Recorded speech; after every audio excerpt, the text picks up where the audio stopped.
سے میرا رابطہ 50-60 سال سے ہے۔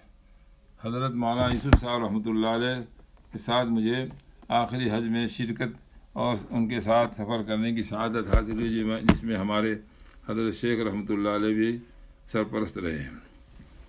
اسلام کو جس زمانے میں جس چیز کی ضرورت تھی، اللہ تعالیٰ نے غیب سے اس کے انتظامات کیے ہیں۔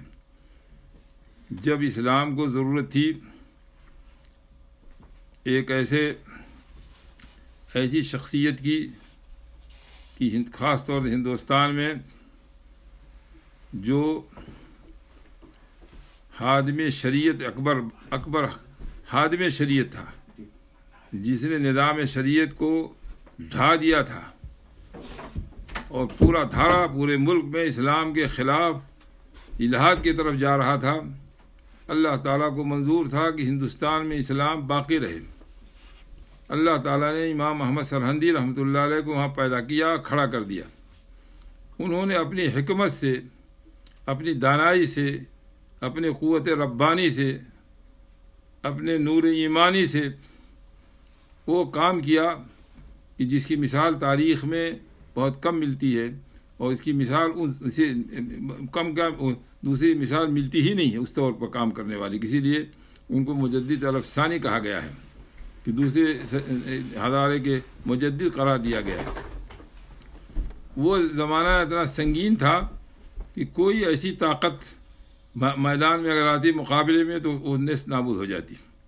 مجدد صاحب رحمۃ اللہ علیہ کو لوگوں نے یہ بھی بات کہی، مشورہ دیا، اس کو قبول نہیں فرمایا، بلکہ جو لوگ اس طرف گئے ان کو روکا۔ مجدد صاحب نے اپنی حکمت سے اس دھارے کو پلٹا اور خادم شریعت کا پرپوتا خادم شریعت بنا اورنگزیب رحمۃ اللہ علیہ۔ اسی طرح جب ضرورت تھی اسلام کو تو حضرت امام شاہ ولی اللہ صاحب رحمۃ اللہ علیہ کو پیدا فرمایا، اور اسی طرح بعد تک قائم رہا۔ جب ضرورت تھی تو دیوبند اور سہارنپور ہندوستان کے علماء نے مدارس قائم کی۔ جب اسلام کو ہندوستان میں ضرورت تھی کہ ایک بے دینی کا دھارا چل رہا تھا، انگریزی تعلیم عام ہو رہی تھی، عوام اسلام سے دور ہو رہے تھے، تو اللہ تعالیٰ نے مولانا محمد الیاس صاحب رحمۃ اللہ علیہ کو کھڑا کیا، جو اسی جماعت کے اہم فرد تھے، ایک ربانی فرد تھے۔ زبان الکن ہے، زبان میں وہ بولنے کی وہ صاف نہیں ہے، بولنے میں تقریر کرنے میں، ان سے یہ کام لیا کہ اس کی مثال اس دور ملتی نہیں۔ انہوں نے پورے عالم میں دلی میں ایک گوشے میں بیٹھ کر دعوت کے کام کو، اصول کے کام کو سارے عالم میں پھیلایا۔ تو بھائی اس وقت پہلے سے زیادہ ضرورت ہے۔ اس وقت اسلام پر تاتاریوں کے زمانے میں جو حملے ہوئے تھے، وہ تاتاری جاہل تھے، ان کے پاس کوئی فلسفہ نہیں تھا، ان کے پاس کوئی علم نہیں تھا، تو وہ تو اس کے فاتح قرار ہونے پانے کے بعد وہ جب شکست کھائے ہیں تو 1 سال کے بعد سارے تتاری داخل اسلام ہو گئے۔ اس وقت جو مقابلہ ہے ہمارا، وہ ایک ایسے فلسفے ہے، ایسے نظام سے ہے جو پورے اسلام نظام کو پورا الٹ پلٹ کر رکھ رہا ہے۔ قومیت عربیہ ہے، لادینی ہے، بددینی ہے، اسلام کا نام لینا مشکل ہے، دین کی تعلیم کو پھیلانا مشکل ہے، جماعت کے کاموں کو تبلیغی روک رہے ہیں، مسجدوں کے اعمال کو روکا جا رہا ہے، زیاد الصالحین کو بند کیا جا رہا ہے، اور یہ حال ہو رہا ہے کہ وہ تو اقبال نے کہا تھا بہت پہلے، سنی نے مصر فلسطین وہ اذان میں نے دیا تھا جس نے پہاڑوں کو راش سیما، وہ اذان کہاں سنی؟ اس زمانے میں سنی نہیں۔ اس وقت تو یہ چاہ رہے ہیں کہ آج بھی وہ اذان نہ سنی جائے، وہ اللہ کی بات نہ سنی جائے۔ ایسے موقع پر ضرورت ہے اس بات کی کہ بھائی جماعت کے لوگ چاہے شورا والے ہوں چاہے غیر شورا والے ہوں، ان کو کوئی چیز ایسی نہیں آنی چاہیے جو جماعت پر دھبا پڑے۔ اور میں نظام الدین میں کہا کر رہا ہوں، احمد لاٹ میرے شاگرد نام لے کر ان سے بھی کہا میں نے، نظام الدین تم کو نہیں چھوڑنا چاہیے۔ کیا کہا ہوں لکھنؤ میں نہیں تم کو چھوڑنا چاہیے تھا، غلط ہے یہ کیا تم لوگوں نے۔ میرے شاگرد ہیں، میں نے پڑھایا، میں کہہ رہا ہوں۔ اور اگر تم کو کسی کو نیچا ہو تو نیچے جاؤ، اس کام کو بچاؤ، تم ہی مقرر ہو، تو علم کتنا تمہارا ہے۔ بھائی عبدالوہاب عالم جاہل آدمی ہے، میں نہیں جانتے ان کو، میں کہتا ہوں میری بات پہنچا دوں ان کو۔ یہ لوگ آگے فیصلہ کریں گے، علماء فیصلہ، مولانا تقی عثمانی فیصلہ کریں گے، مولانا رابع صاحب فیصلہ کریں، ہم لوگ فیصلہ کریں گے۔ کیا فیصلہ کریں گے جاہل لوگ؟ پورے عالمی اسلامی میں ایک تہلکہ مچا رکھا۔ عرب لوگ ہم سے پوچھتے ہیں ابو ظبی میں شیخ کیا ہو رہا ہے، کیا بتائیں؟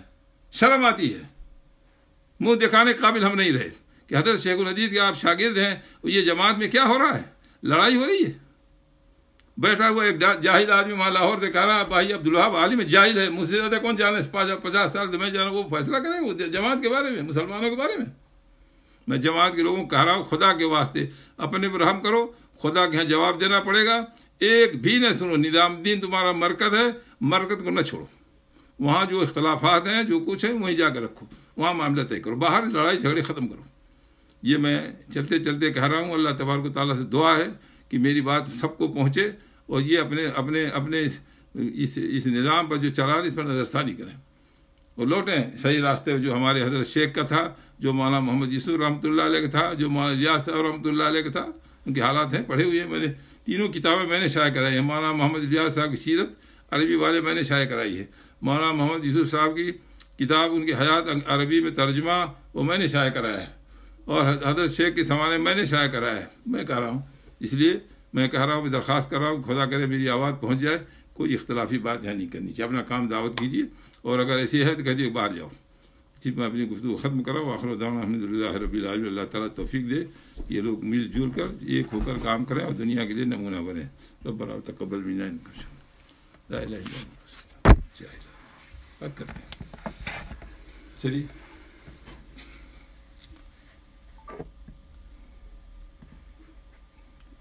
ایسے سمجھایا وہاں سے نظر میں چلو اسی طرح ادھر سب لے کر آئے، جا کر وہ نظام نہیں رہو نا، ساتھ سے مجھے یہ بات چیزیں پسند نہیں، کیا ہی لڑائی کرو گے؟